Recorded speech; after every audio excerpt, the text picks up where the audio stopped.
வணக்கம் ஃப்ரெண்ட்ஸ். நம்ம தமிழக அரசு இந்து சமய அறநிலைத்துறையிலிருந்து ஒரு சூப்பரான வேலைவாய்ப்புக்கான அறிவிப்பு இப்போ வெளியிட்டிருக்காங்க. இந்த வேலைவாய்ப்புக்கு குறைந்தபட்சம் நீங்கள் 8ஆம் வகுப்புலேருந்து அதிகபட்சம் எனி டிகிரி முடிச்சவங்க வரை விண்ணப்பிச்சுக்கலாம்.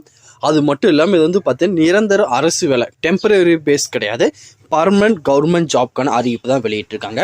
அது மட்டும் இல்லாமல் இந்த வேலைவாய்ப்புக்கு தேர்வு கிடையாது, விண்ணப்ப கட்டணம் எதுவுமே உங்களுக்கு கிடையாது. ஜஸ்ட் அந்த அப்ளிகேஷன் ஃபார்மை ஃபில் பண்ணி அவங்க குறிப்பிட்ட அட்ரஸுக்கு சென்ட் பண்ணால் மட்டும் போதுமானது.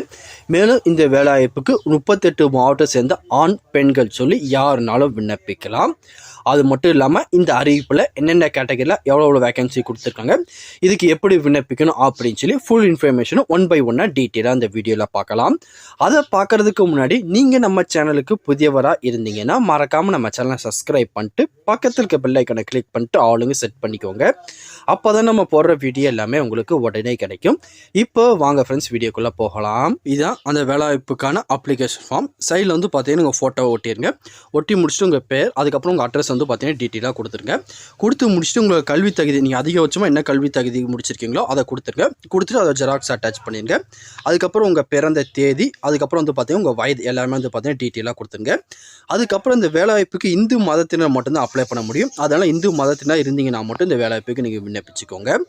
அதுக்கப்புறம் வந்து பார்த்தீங்கன்னா உங்கள் ஜாதி, அதாவது வந்து பார்த்தீங்கன்னா நீங்கள் எஸ்சியா, எஸ்சிஏவா, எம்பிசியா, டிஎன்சியா, பிசியா, ஓசியான்னு கேட்டிருக்காங்க.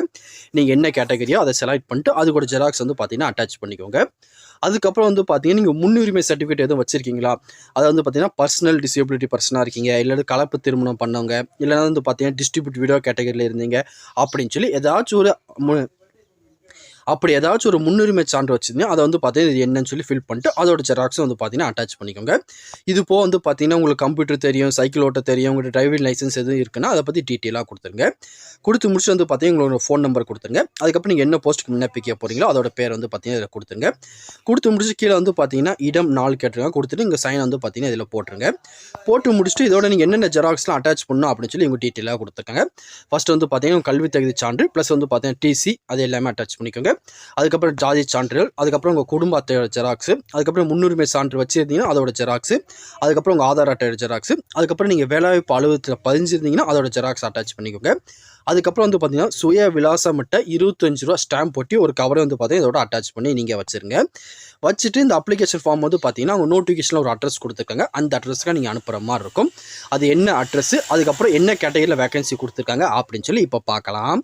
இதான் அந்த வேலைவாய்ப்புக்கான அஃபிஷியல் நோட்டிஃபிகேஷன். தமிழ்நாடு அரசு இந்து சமய அறநிலைத்துறை உதவி ஆணையர் அலுவலகம், தூத்துக்குடி மாவட்டத்திற்கு இருக்குது பார்த்தீங்களா, உதவி ஆணையர் அலுவலகம், அதுலேருந்து வந்து பார்த்தீங்கன்னா வேகன்சி இப்போ அறிவிச்சிருக்காங்க.